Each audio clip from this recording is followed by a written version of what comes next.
Hi, I'm Aeryn Cagle. I'm an investment associate at the Newchip Accelerator. So here at Newchip, we believe in entrepreneurs, which is why our accelerator is designed to help them succeed by providing founders with the skills and tools necessary to build, scale, and fund their startups. But another thing that we really believe in here at Newchip is diversity. We want to see great ideas brought to life by people with different backgrounds, different ethnicities, and different genders, which is why I'm quite proud to say that Newchip has so many creative and amazing women founders joining our cohorts every single month. So to highlight that during this demo day and to talk a little bit more about what exactly it means to be a woman in the entrepreneurial community, I've invited Sharon Lechter here today to talk a little bit about her journey as a very successful entrepreneur. So Sharon, thank you so much for joining us today. I'm delighted to be with you. Thank you for inviting me. No, thank you. So Sharon, you are the co-author of the international bestseller Rich Dad, Poor Dad, along with 14 other books in that series. You're also the CEO of that company for 10 years and brought the brand to be an international powerhouse. Can you tell me a little bit about that, a little bit about your journey leading up to being the co-author and kind of what the mission behind writing that book was? Well, certainly. Well, let me start back by saying that I was raised in a very lower middle class home. We lived in a small house between my mother's beauty shop and my dad's used car lot. I was the first generation to go college. We had rental properties that I had to scrub out the bathrooms between tenants when I was 10 and 11 years old. And we had orange groves. So I entrepreneurship was in my blood, but I swore I never wanted to be an entrepreneur. I wanted to become a sophisticated professional and to get the gold watch at the end of retirement. So I went to college, got my accounting degree, and was one of the very first women in public accounting in Atlanta with the firm that I was with, and started my career, loved it, was very on the fast track, rising through the ranks. And about the ripe old age of 25, I realized that I was working long, long hours. And I said, if I'm going to be working like this, I should be working for myself, not everybody else. So I made the decision to leave public accounting and started my entrepreneurial career, which was across various industries. And I never looked back. And it's something that I was definitely considered a pioneer because back then I was only the fourth woman hired by my firm. So we're definitely kind of leading the way and understanding that it's important for all of us to really be the CEOs of our own life. So I started a women's magazine. I helped the inventor of the first talking children's book build that into a global brand. And we sold that company in 1991, and that's when I moved to Arizona. And my oldest son went off to college, came home in credit card debt. We were pretty mad at him, but more mad at myself because we thought we had taught him about money. But that was December of 1992, and that's when I really dedicated the rest of my career to financial education and entrepreneurship education, because I thought everybody knew what I did about the importance of buying, building, and creating assets. And one of them being building your own business. But nobody did. We all were taught basically to be employees, to earn a paycheck. And so that's been my mission, to get financial education in the school systems and to support entrepreneurs in creating their own destiny. Successful businesses do one of two things: solve a problem or serve a need. And so helping people identify how to build not just a successful business, but a business that is scalable and sustainable, that eventually can be saleable to generate generational wealth. And not a lot of people out there teaching people about the fundamentals of building those businesses. So we've been supporting people in creating assets, building their businesses, understanding the power of financial foundation and creating that generational wealth. And that's really what led me. When I left the Rich Dad organization, I was asked by President Bush and Obama to be on the President's Advisory Council for Financial Literacy. And then I had the invitation during the collapse of our economic world in 2008 to step into the Napoleon Hill Foundation to help reinvigorate the teachings of Napoleon Hill, an incredible opportunity. And I tell people a lot of times, sometimes you have to close one door for other doors to open. And having built the largest brand, personal finance brand in Rich Dad, and having over that 10-year period, I made the decision to leave because my partner and I were no longer aligned in what we wanted to do. Now, I didn't know what the future was for me. I thought Rich Dad was my legacy. Having written 15 books is pretty crazy. It's like giving birth 15 times. But I knew I needed to do more. And so I made that decision. And many people out there right now watching and listening to this, maybe there's a door in your life that you need to close so other doors of opportunity will open. And a few months later is when I got the call from the president, and a couple months later from the foundation. So my destiny, I had no idea what it was, but my legacy, somebody upstairs said, no, you're like, Rich Dad is part of your legacy, but your legacy is still being developed and you still have more to do. So kind of brings us to where we are today, and delighted to be with you. That's amazing. Yeah, sometimes taking that leap of faith is kind of hard. I mean, you had an amazing legacy and you took a leap of faith, and now it's even better. Can you tell me a little bit about the company that you are founder and CEO of, Pay Your Family First? Certainly. How that took place after Rich Dad Poor Dad? Yeah, when I left Rich Dad Poor Dad, I started my own company, Pay Your Family First, because my partner in Rich Dad, they didn't have kids. And so they were not terribly supportive of what I wanted to do for teens and children. And so when I started Pay Your Family First, one of the first things I did was created the game Thrive Time for Teens, because it's so important. It's a money and life reality game. It teaches kids how important that how they spend their time as well as their money. And so that every decision they make either drives them to success or not. And it's got a lot of humor in it. And we built that game after I left Rich Dad to really bring that fun environment, but also giving teens the opening their eyes to reality and not just money, but how they spend their time. And around that, we also developed an entrepreneurial kit, Biz Kit. It's called for young people how to start a business, taking them through every step of starting a business. And those were initiatives from my heart to create those products to help young people. And it's just been a wonderful experience. And then I continued working and developing programs for adults and curriculums for college. And then my most recent book with the foundation, which came out several years ago, is Think and Grow Rich for Women. I've done a lot of work with women's groups to empower women to stand in their own power and to realize how important it is to surround yourself with people who want you to succeed, making sure you have the right people on your team, as well as have more self-confidence in themselves and what they're doing to make sure that they achieve the success they deserve. Yeah, absolutely. I wanted to ask you about that book, actually. So what motivated you, besides the reason that you just gave, to write a book specifically for women? What makes you believe that women in particular will benefit from more education for financial literacy and entrepreneurship and empowerment and all of that? Well, let's start with Think and Grow Rich, because it was written and released in 1937. And Andrew Carnegie challenged Napoleon Hill to write a book about success. He says, I'm going to introduce you to my 500 closest friends that are all the wealthiest people in the world, all men, because women were not in business then.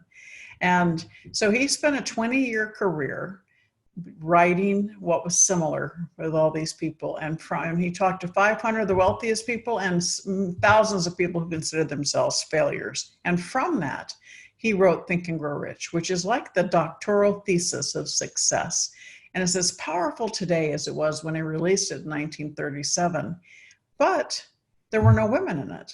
And that power came from the fact that it was not one man's philosophy. It was the combination and the commonalities of all of these successful people. And so after I had written 3 Feet from Gold and then Outwitting the Devil, which was another incredible book, I was talking to Don Green, the CEO of the foundation, and I said, I think it's time we do something for women. Most of my career, I resisted writing a book for women because I feel the steps to success are the same for men and women. But as I got a little older and a little more seasoned, I realized even though the steps are the same, men and women teams tend to approach those steps quite differently. Mm-hmm.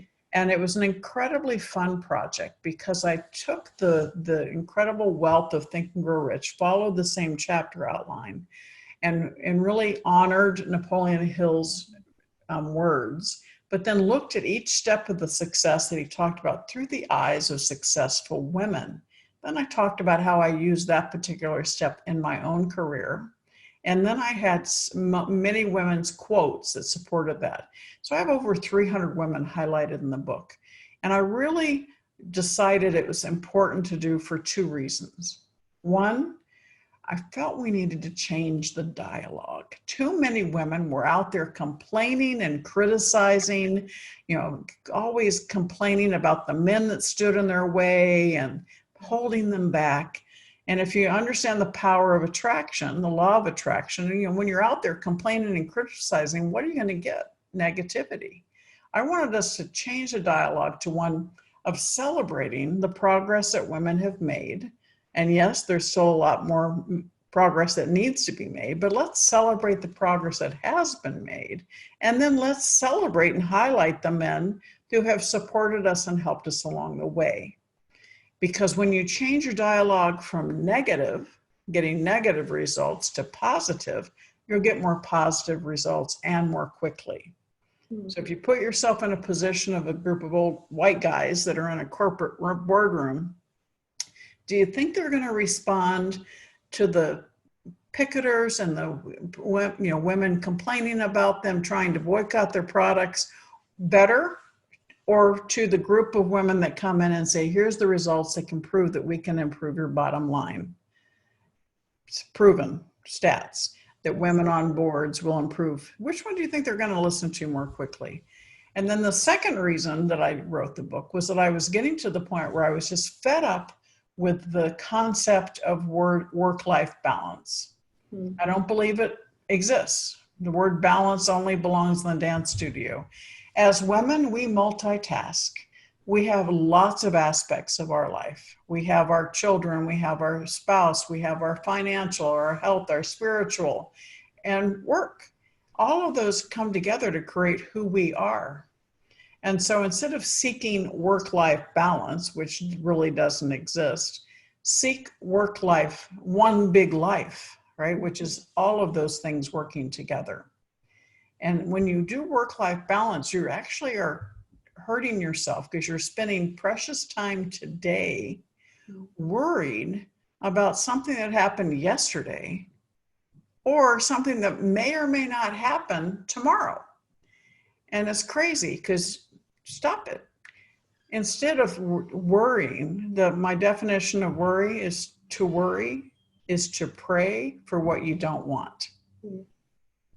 Let me repeat bringing that negative energy into your life. Yep. To worry is to pray for what you do not want. So I catch myself now when I happen to be a champion worrier, and I catch myself and say, Sharon, instead of focusing on what I don't want, let's reprogram my brain to focus on what I do want. And it really is magic because you're taking the negative and turning it into a positive. Mm-hmm. And then focus on having one big life instead of work-life balance. Absolutely. Yeah, I saw on your LinkedIn just recently, actually, I didn't know this, but you and your husband were recognized as an Arizona power couple.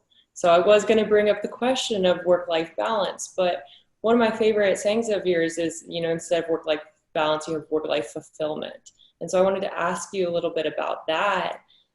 How do you make sure that with all of your responsibilities, with your husband and with your children and with everything, that you're getting fulfillment in those responsibilities and you're getting fulfillment through work, the impact that you want to make and the difference that you want to make?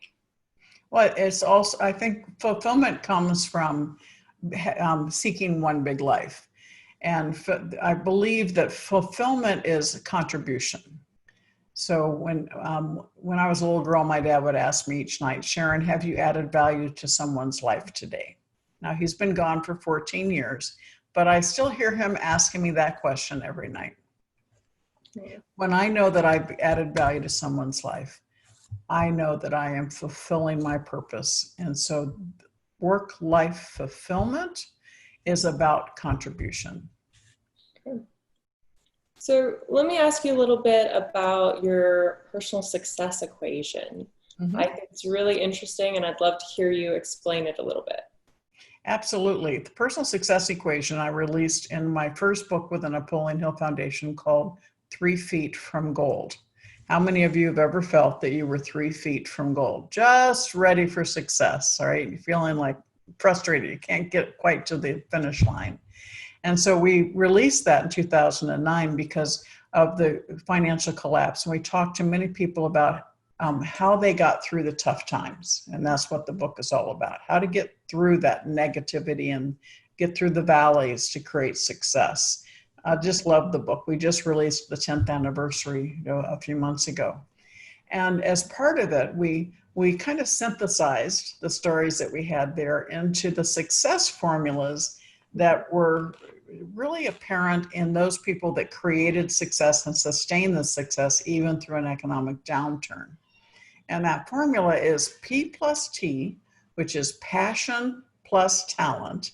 And that's all about you. Now, for me, my passion was actually from anger. I was mad we weren't teaching kids about money. And my talent was my accounting degree and my experience in publishing, combining those two aspects. But most of us stop there because school teaches us to do it on our own. So we think we have to do it on our own.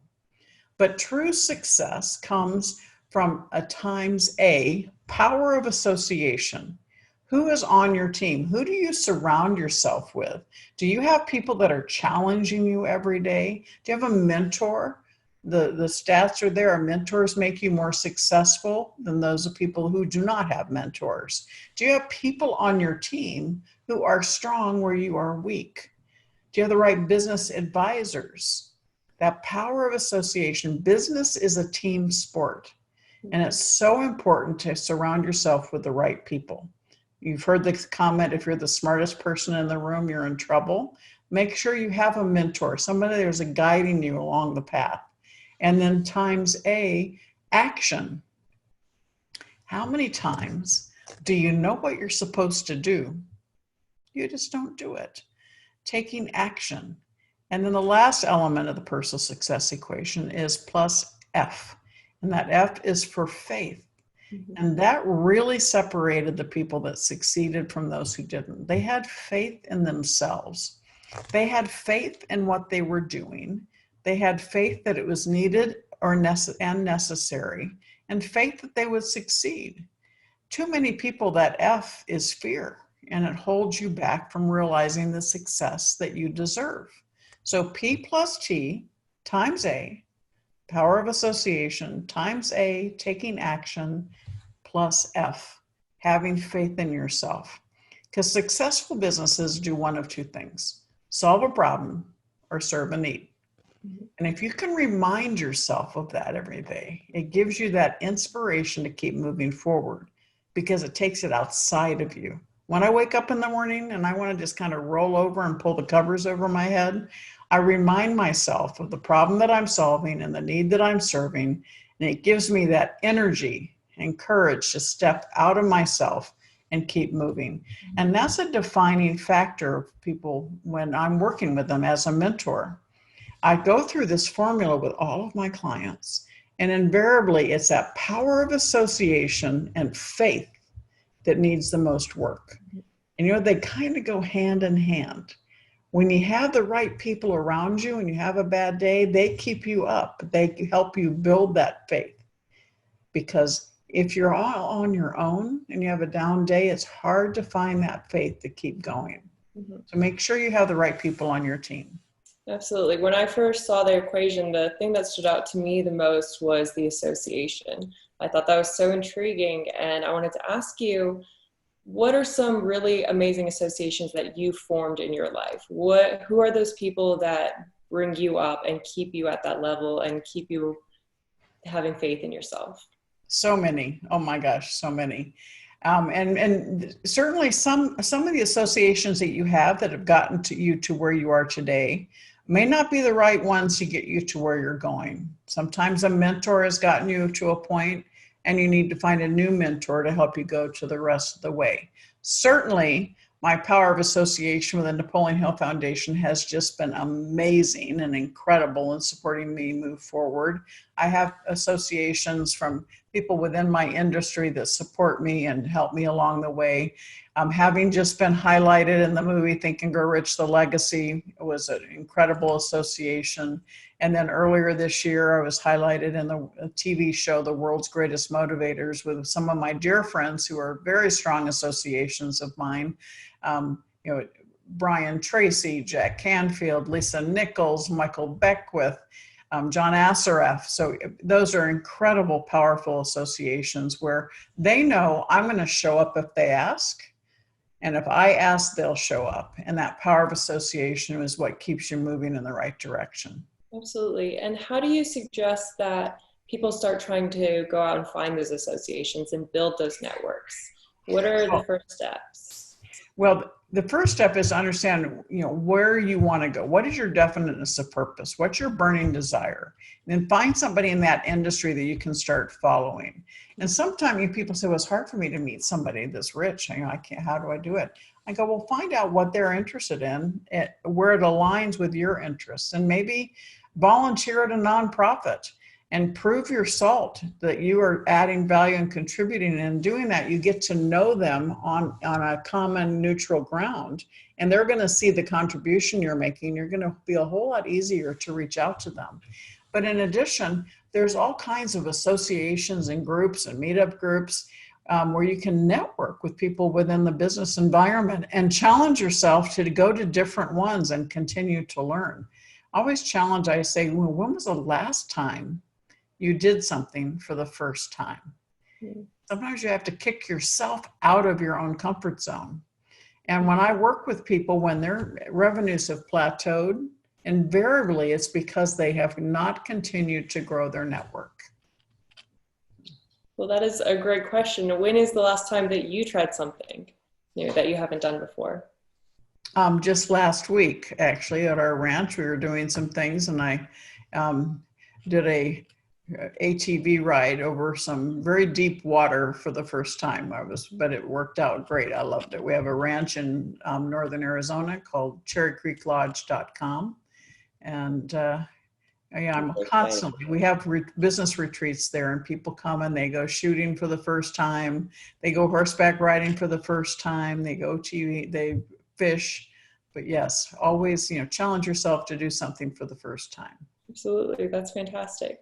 So the next question that I have is, can you tell me a little bit more about the Play Big movement?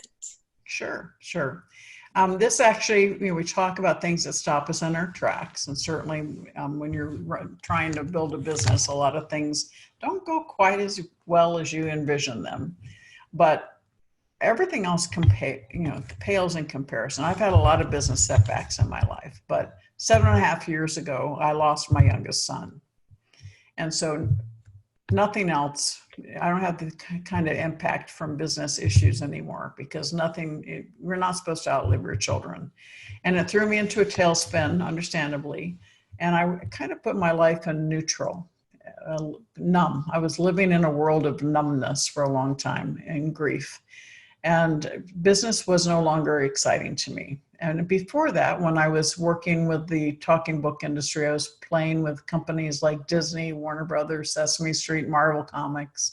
And then with Rich Dad, of course, as I took that expertise and brought it into the Rich Dad company, we were with Warner Books, and we were on Oprah, and we did Time Life, helping us with our infomercials. So I've always taught people how to play big and how to have that power of association. And I found myself playing small because I was just in this world of numb. And when I made the decision, I got to the point about 4 years ago where I was thinking of retiring, because I said, I'm just not getting the same energy out of this. Got a lot of pushback from family and friends. I even think I had a little whisper in my ear from my son saying, "Get over it, Mom. There's more for you to do. You're still here for a reason." And that's why I really decided I needed to get back into the game. I needed to play big again. But this time, I wanted to share it with other people so that they could play along with me and see the things that I was doing that they could do in their life as well. So I formed the Facebook group, the Play Big Movement Facebook group, Play Big Movement with Sharon Lechter, and you can all join. And then I also created a course about playing big on how to really take your expertise and that power of association and create financial freedom in your life. And it's been an incredible journey because when I made the decision to play big again, amazing things started opening up. And every one of you, every one of us, we have opportunities right in front of us, but most of us go through life with these blinders. We have ourselves on this determined plan, and we don't see the opportunities or they're there. The Play Big movement helps you get rid of those blinders and helps you start realizing things right in front of your face, ways, a power of association, a new collaboration you can do, or maybe a new product line or a new geographic area to go into. And that's how you play big, is being open to the possibilities and positioning yourself in the place of highest and greatest potential. And so that's what we're doing that with the Play Big movement. And it's when I made that decision, as I share with you, all kinds of things started opening. And this is something that all of us need to do. Play a bigger game. Too many people play too small. Play a bigger game. Absolutely. That's great advice. I love it. So you talked a little bit earlier about, when leaving the Rich Dad Poor Dad company, you got a little bit of pushback, you got a little bit of criticism or people disagreeing with you.